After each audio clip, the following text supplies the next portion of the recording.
Good day, can you tell me about yourself? My name is Milflor Donato Biher. I am 39 years old. I live in Bakakay, Albay. And your marital status? I am married. Do you have kids? Yes, I have a kid. I have one son, 12 years old, and I have my daughter, 8 years old. How many siblings do you have? I have 9 siblings and I am 8 in order. Tell me about your educational background.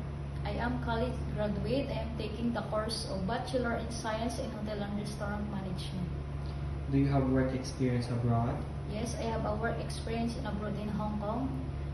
It is 1 year and 3 months. My duties is cooking and cleaning. And your reason for leaving? I did not finish for my contract because I got sick. Do you have local experience here in the Philippines? Yes, I have a local experience for 4 years. And your duties? My duties is cooking and cleaning also. How would you describe yourself? I am very hardworking person. I am honest and responsible. Do you have any tattoo in your body? Yes, I have a tattoo in my left side. Did you undergo to any kind of surgery? No. Why do you want to work abroad? I want to work abroad because I want to help my family for financial. Are you scared of dogs and cats? No. Give me your idea, how can you take care of naughty children and children with tantrums?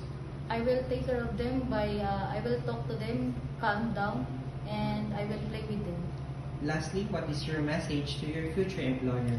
To my future employer, I will promise that I will do my best to be a good worker, and I will assure if you have that I am hardworking. I will assure that if you have a kids, I will take care of them and I will treat them like my own child. Thank you.